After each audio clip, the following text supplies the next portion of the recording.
माखन जी, केसी वेणुगोपाल जी, अशोक गहलोत जी, भूपेंद्र हुडा जी, उदय मान जी, प्रताप सिंह बाजवा जी, टी.एस. सिंहदेव जी और गीता भूकल जी और सारे हमारे साथियों और सारे प्रेस के मेरे दोस्तों, आप सभी को मेरा नमस्कार। और आज हम जो 7 गारंटी जो हरियाणा गवर्नमेंट की ओर से अनाउंस कर रहे, उस गारंटी को हम ये लागू करेंगे और इसीलिए हम इस गारंटी को रखे हैं नाम 7 वायदे पक्के इरादे। तो ये जो 7 वायदे हैं, उसके अलावा भी मैनिफेस्टो में जो हमारा कम से कम 53 पेज का मैनिफेस्टो है, वो तो बाद में वो लोग डिटेल उसको चंडीगढ़ में आपको बताएंगे। लेकिन ये जो वायदे हैं, हम इसको पक्का निभाएंगे। इसके लिए आज एआईसीसी ऑफिस से ये घोषणा कर रहे हैं। जैसा कि पूर्व वक्ता ने अपने इस पॉइंट को वो बताया है, लेकिन मैं उतने तफसील में नहीं जाता। मैं सिर्फ इतना कहूँगा कि हमारे 7 पॉइंट जो है, वायदे जो है, इसको हम खासकर 7 वर्ग में इसका बंटवारा किया है। एक तो महिलाओं को शक्ति हर महीने 2000 रुपये देने का हम वायदा कर रहे हैं और 2000 रुपये देकर हम रहेंगे हमारी सरकार आने के बाद। 500 रुपये गैस सिलेंडर के लिए हम देंगे और मोदी जी की सरकार बढ़ाते जाती है, लेकिन हम उसको घटाते जाएंगे। दूसरा है सामाजिक सुरक्षा को बल, जैसा कि बुढ़ापा पेंशन है, दिव्यांग पेंशन है, विधवा पेंशन है और ओल्ड पेंशन स्कीम।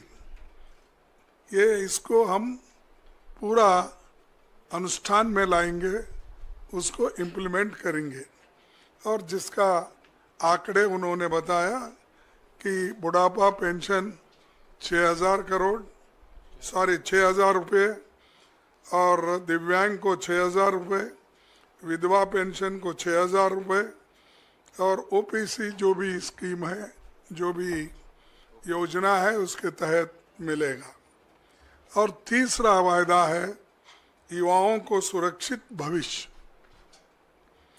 भर्ती विधान के तहत 2 लाख पक्की नौकरी युवाओं को हम देंगे, क्योंकि इतने सरकारी नौकरियां खाली है, वो कोई सरकार भर्ती नहीं कर रही।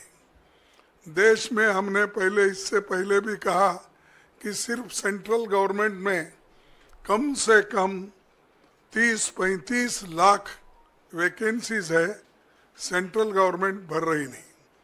और हर स्टेट में जितने सरकारी नौकरीज हैं, वो भर्ती इसलिए नहीं कर रहे हैं कि केंद्र सरकार के पास तनख्वाह देने के लिए पैसा नहीं है।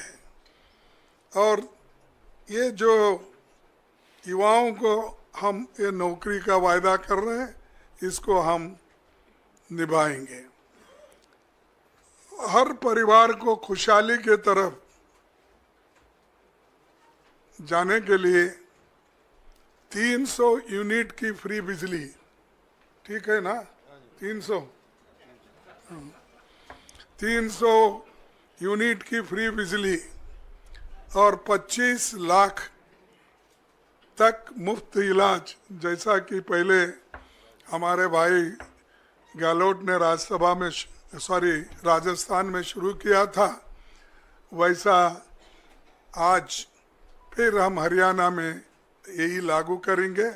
तो ये दोनों भी जो फ्री बिजली और मुफ्त इलाज, ये बहुत ही पक्का है और गरीबों को इससे बहुत फ़ायदा होगा, किसानों को भी फ़ायदा होगा। और हमारा 5वां जो है, गरीबों को छत, 100 गज का प्लॉट और 3.5 लाख की लागत से 2 कमरों का मकान। तो ये देखिए जरा, ये कम होता है क्योंकि 2 में क्या करना, उसके लिए बाद में सोचिए, क्योंकि पकाना किधर, सोना किधर। कम से कम एक किचन तो अगर रहा तो उसको ऐड कर दीजिए। तो किचन तो होगा, हाँ, किचन बाथरूम तो होगा, तो ना फिर ठीक है। लेकिन देखिए, मैं अब तो फिर वायदा नहीं करता, क्योंकि आप अपने बजट को देखकर ये वायदे किए हैं। तो इसीलिए जब आपकी हालत सुधरेगी तो उस पर विचार कीजिए। फिर किसानों को समृद्धि, ये तो आप सभी को मालूम है, हम भी लड़ रहे हैं, राहुल गांधी जी भी एमएसपी के लिए बहुत लड़े, अभी भी लड़ रहे हैं। उसके अलावा एमएसपी की जो कानूनी गारंटी है, उसके लिए हम पार्लियामेंट में इलेक्शन में भी ये वायदा किया था।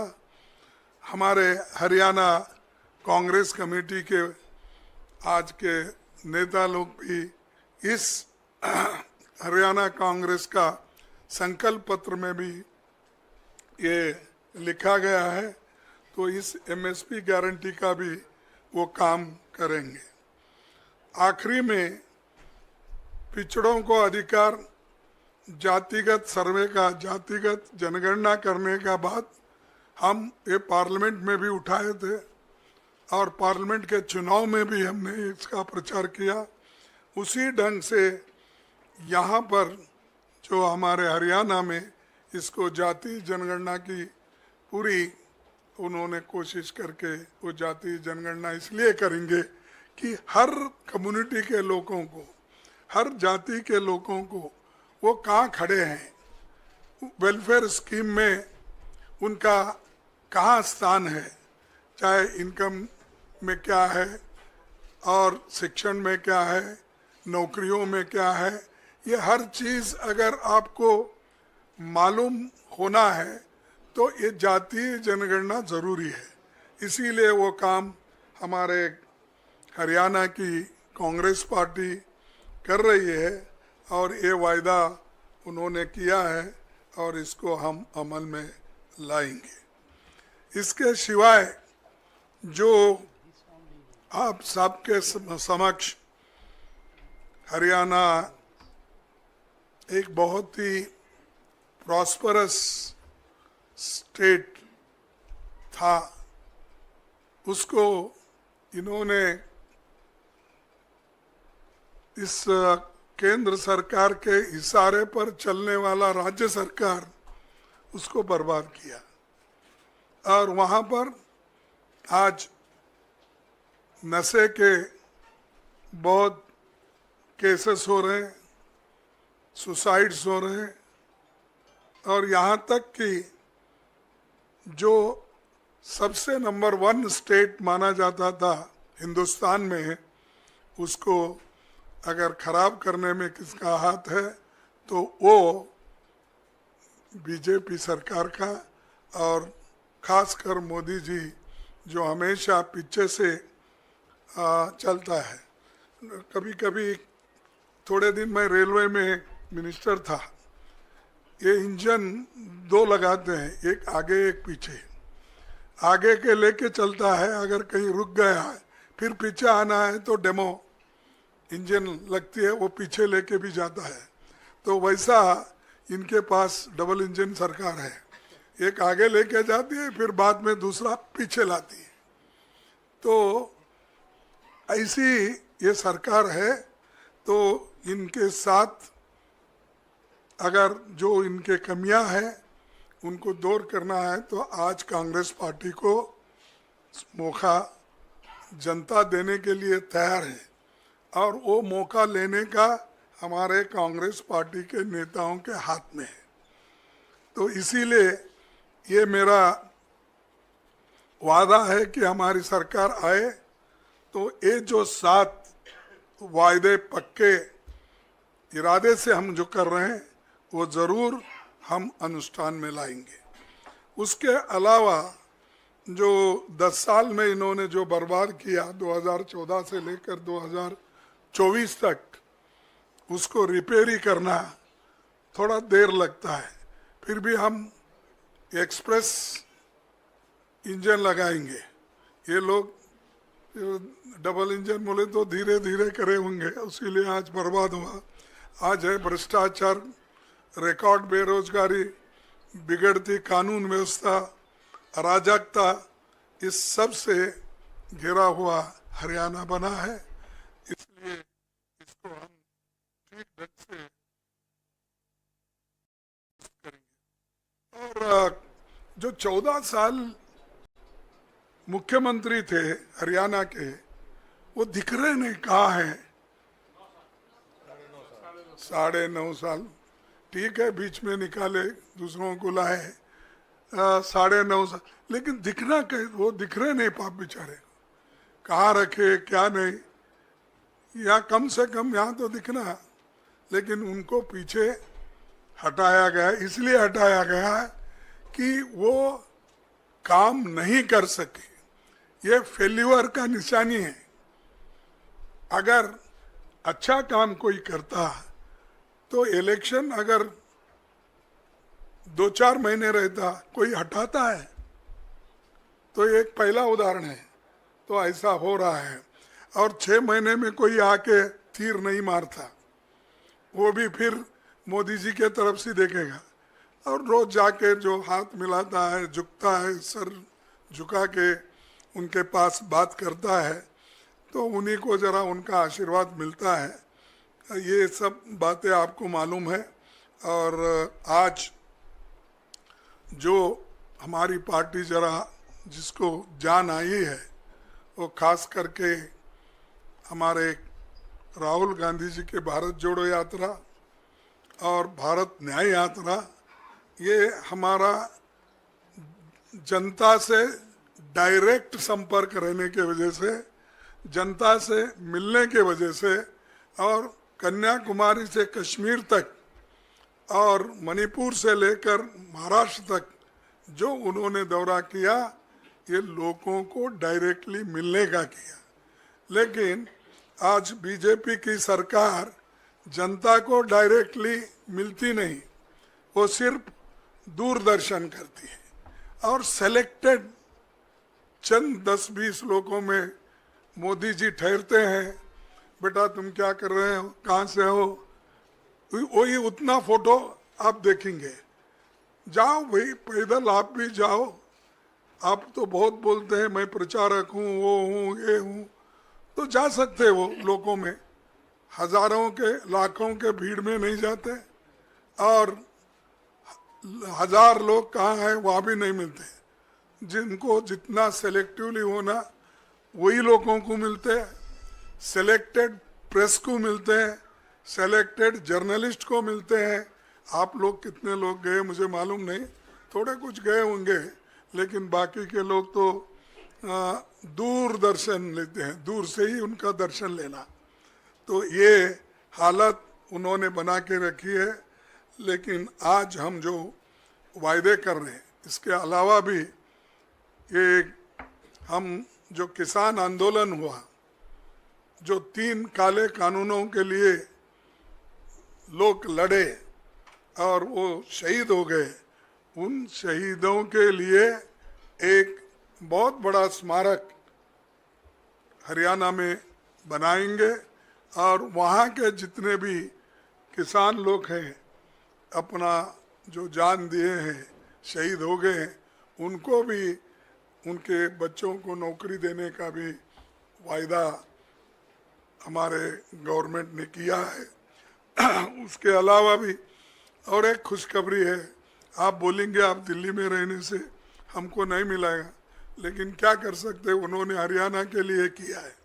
पत्रकारों का कल्याण भी हमारे एजेंडा में है और उनके लिए हम कैशलेस इलाज की सुविधा देने के साथ पेंशन में वृद्धि करेंगे।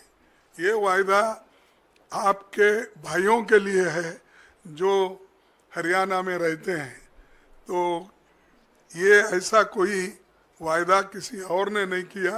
ये बहुत बड़ा जो ये है अपना देन, एक गिफ्ट हमारे हरियाणा गवर्नमेंट के तरफ से।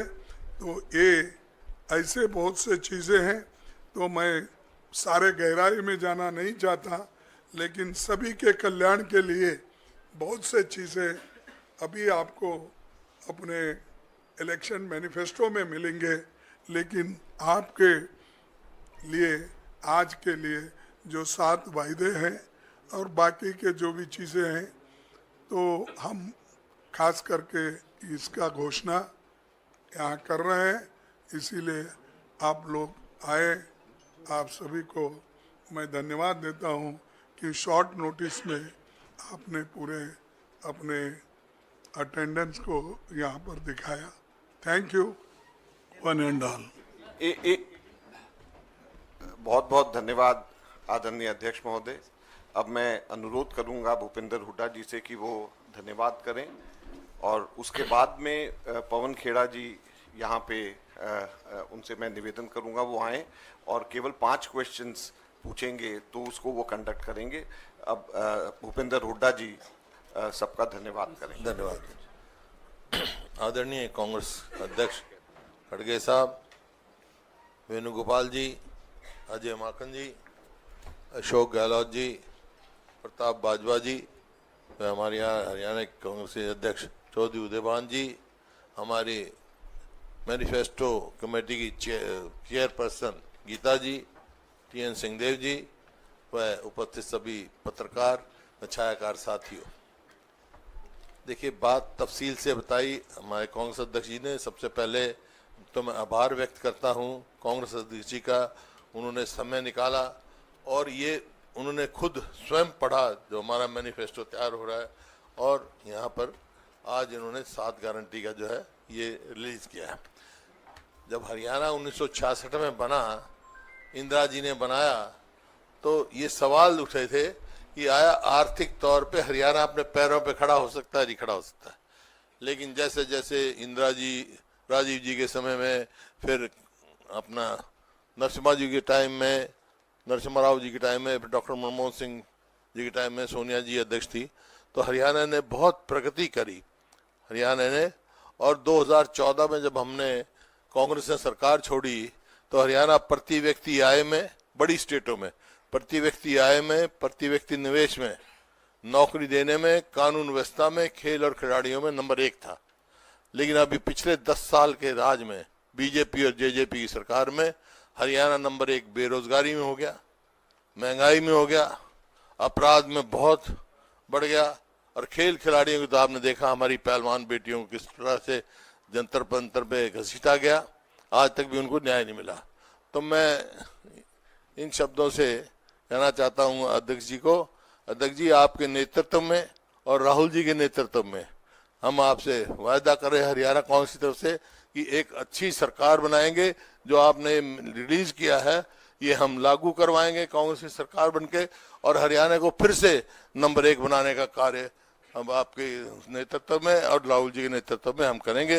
इन्हीं शब्दों के साथ मैं फिर से सब साथियों का, खास तौर पे हमारे TN सिंहदेव जी का, हमारी गीता जी का, बहुत मेहनत करी, अध्यक्ष जी का बहुत मेहनत से जो है मैनिफेस्टो तैयार किया है और सब अध्ययन करके किया है। तो इस वास्ते मैं आप सबको भी धन्यवाद करता हूं, आपका भी करता हूं, और अध्यक्ष जी का फिर से धन्यवाद करता हूं, इन्होंने इतना समय दिया। यहाँ तो अभी तो आधा घंटा दिया, लेकिन मैनिफेस्टो में पूरा समय दिया इन्होंने, एक एक लाइन पढ़ी इन्होंने, तो ये समय देने के लिए मैं फिर से इनका आभार व्यक्त करता हूँ। आप सबका बहुत बहुत धन्यवाद। साथियों, प्रश्न उत्तर शुरू करने से पहले 3 मिनट का हमारा एक कैंपेन सॉन्ग एंथम है, पहले मैं आग्रह करूंगा कि उसे चलाया जाए, उसके बाद आगे बढ़ाते हैं।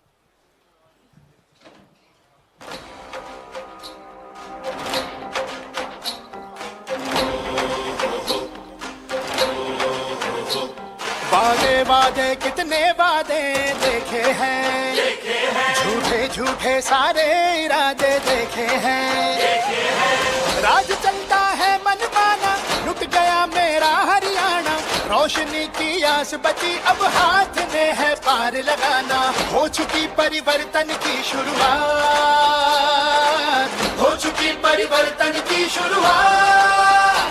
हाथ बदलेगा हालात, सारा हरियाणा कांग्रेस के साथ। हाथ बदलेगा हालात, सारा हरियाणा कांग्रेस के साथ।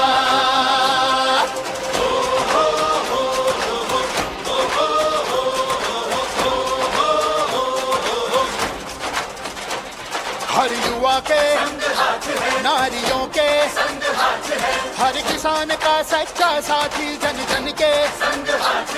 अब ना कोई बेरोजगार हो, अब ना महंगाई की मार हो। अब किसानों से ना हो धोखे, अपराधियों पे अब लगाम हो। हम बदल देंगे ये दिन ये रात, हम बदल देंगे ये दिन ये रात।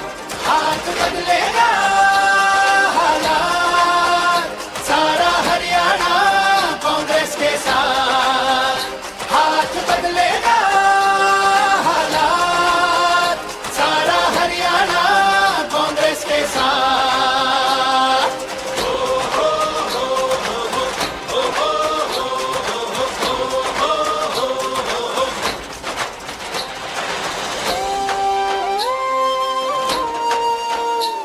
महिलाओं का सम्मान हो, हर बुजुर्ग का स्वाभिमान हो। हर गरीब को सेहत मिले, हर घर रोशन बना रहे। अब तरक्की की होगी हर बार, हरियाणा की तरक्की की हर बार। हाथ बदलेगा हालात, सारा हरियाणा कांग्रेस के साथ।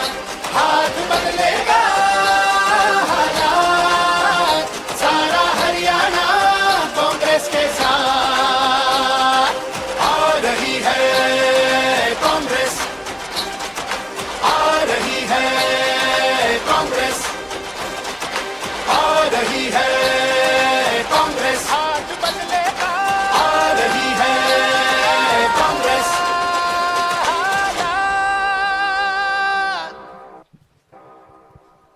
धन्यवाद।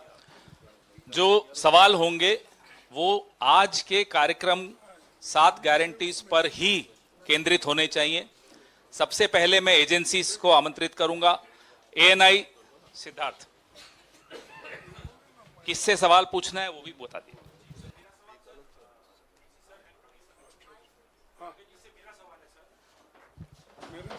हाँ सर, आपने 7 गारंटियां भी बता दी, पूरा मैनिफेस्टो एक तरीके से आप लोगों ने पढ़ दिया है। क्या आप लोग इस इलेक्शन में इस मैनिफेस्टो के साथ साथ चेहरा भी लेकर जाएंगे? क्या कोई चेहरा सीएम का अनाउंस होगा? और अगर होगा तो क्या, क्योंकि पूर्व मुख्यमंत्री हुड्डा जी बैठे हैं, क्या इनका चेहरा आगे होगा क्या? कांग्रेस पार्टी में हमेशा इलेक्शन होने के बाद जो एमएलए चुन के आते हैं वो लोग तय करते हैं कि किसको चीफ मिनिस्टर बनाना। तो वो बात अब नहीं आती कि ये हर जगह हम ऐसा ही करते, और ये कोई नया हमने सिस्टम नहीं शुरू किया।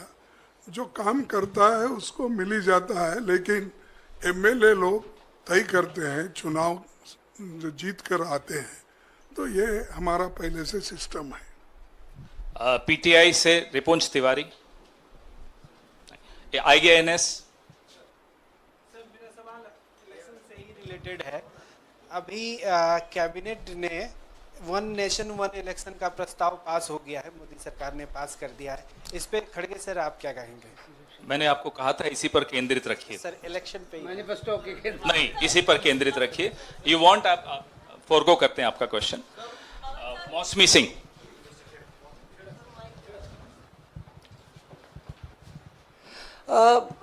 आज बीजेपी का भी मैनिफेस्टो रिलीज होना था। हुड्डा साहब, आपसे सवाल था कि क्या वजह आपको लगता है कि आज उन्होंने उसको टाल दिया? और मैनिफेस्टो कमेटी से मेरा सवाल है कि जैसे कि जब लोकसभा में भी मैनिफेस्टो कांग्रेस रिलीज करती है, माकन साहब और बाकी नेता, तो तमाम रायशुमारी होती है। हम जानना चाहेंगे कि हरियाणा के मैनिफेस्टो को बनाने में क्या रायशुमारी हुई, क्या अलग अलग समुदायों से बातचीत हुई? और सर, ये जो सवाल पहले पूछा गया था बहुत वैलिड है, वन नेशन वन इलेक्शन का, खड़गे साहब, उस पर आप बाद में जवाब भले दे दें। ये गीता भुक्कल जी हमारी चेयरपर्सन है मैनिफेस्टो कमेटी की, ये आपको बताएंगी कि इसमें रायशुमारी क्या क्या हुई।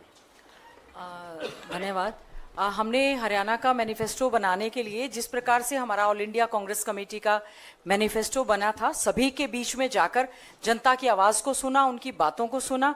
हमने अलग अलग करीबन 17-18 कमेटीज बनाई और उन सब कमेटीज में हमने कम से कम 20-20, 25-25 से ज्यादा मेंबर्स हमारे रखे और हमने इसको न्याय चौपाल का नाम दिया। नारी न्याय चौपाल, युवाओं का न्याय चौपाल, महिलाओं का न्याय चौपाल, झुग्गी झोंपड़ी का, मिडिल क्लास न्याय चौपाल, एससीज की न्याय चौपाल, घुमंतु जाति, इस तरह से सभी वर्गों की, किसानों की न्याय चौपाल, बेरोजगार युवाओं की न्याय चौपाल। हरियाणा के विभिन्न जगह पर जाकर अलग अलग जिलों में हमारे जनरल सेक्रेटरी इंचार्ज आदरणीय दीपक बावरिया जी ने भी इसमें हमारा पूरा मार्गदर्शन किया और पूरा ऑल इंडिया कांग्रेस कमेटी के तर्ज पर ही आदरणीय चौधरी भूपेंद्र सिंह हुड्डा जी ने और हमारे पार्टी के अध्यक्ष जी ने, सबने हमने मिलकर हरियाणा के विभिन्न जिलों में जाकर अलग अलग कॉलोनीज में और सभी से बातचीत करने के बाद उनके सुझाव लिए और हमारे पास हजारों की संख्या में जो सभी के सुझाव आए और कुछ संगठनों के भी सुझाव आए। हमने उनसे बातचीत करने के बाद ही अपना जो घोषणा पत्र है वो जनता के समक्ष और आदरणीय हमारे अध्यक्ष जी आदरणीय मल्लिकार्जुन खड़गे जी ने आज आपके समक्ष गारंटी के साथ रखा है। आसिम कमाल, पीटीआई। मेरा सवाल हुड्डा जी से है। ये गारंटीज में आपने कास्ट सर्वे का भी जिक्र किया है। ये कास्ट सर्वे क्या बिहार में जैसे कास्ट सर्वे कराया था स्टेट गवर्नमेंट ने, उसकी तरह होगा और आगे क्या स्टेप्स लेंगे उस सर्वे के बाद? देखिए, ये कास्ट सर्वे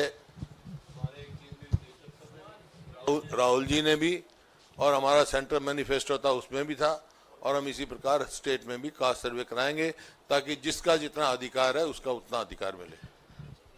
अब अध्यक्ष जी को भी जाना है तो आखिरी 2 सवाल ले रहा हूं। विक्रांत, TV9 भारतवर्ष। सर, आप सभी लोगों खड़गे जी आप सभी लोगों ने जिक्र किया कि राहुल गांधी की भारत जोड़ो यात्रा ने कांग्रेस को मजबूती दी है, उसका यहाँ जिक्र किया जा रहा है और उन्हीं राहुल गांधी पर भारतीय जनता पार्टी के तमाम नेता ऐसी बातें कर रहे हैं जिसको लेकर आप लोगों को FIR दर्ज करनी पड़ी। आपने प्रधानमंत्री को चिट्ठी लिखी, इस पर क्या कहेंगे, क्योंकि अभी तक कोई कार्रवाई हुई नहीं है?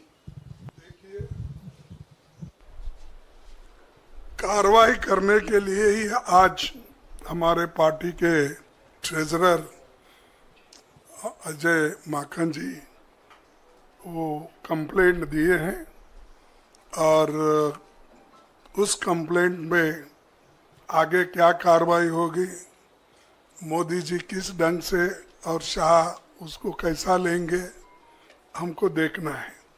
उसके अलावा मैं खुद मोदी जी को कल पत्र लिखा जिसमें 3-4 चीज़ें उसमें मैंने बताए, जैसा कि महाराष्ट्र में किसी ने कहा जबान काटने की और 11 लाख रुपए घोषणा की, और किसी ने ये कहा कि जो हादसा जो क्या कहेंगे अपने जो इंदिरा गांधी जी का हाश हुआ उसी तरीके से आपका भी होगा, और किसी ने ये कहा कि यहाँ के हमारे यूपी के तो उन्होंने वो भी वैसा ही कहे कि टेररिस्ट नंबर 1 टेररिस्ट है, वो पंजाब से ही आए। तो ऐसे चीजें बोलकर खुद वो लोग देश के माहौल को बिगाड़ रहे हैं। और जो लोग माहौल बिगाड़ते हैं, अगर कल कुछ हादसा हुआ देश में, अगर इस बात को लेकर हर लोग बहुत चिंतित है, अरे देश बड़ा है, देश के लिए सोचो। वो आज सब कुछ मिलके हर चीज राहुल गांधी, क्या उनको फ्रीडम नहीं है? अमेरिका में जाते हैं, कुछ अपना विचार रखते हैं तो उनको क्रिटिसाइज करते हो। यूके में जाते हैं तो कुछ अपने विचार रखते हैं। तो यहाँ तो तुम डेमोक्रेसी को सत्यानाश कर रहे हो और ऊपर से बोल रहे हैं कि देश के बाहर जाके जो बात करते हैं वो देशद्रोही है।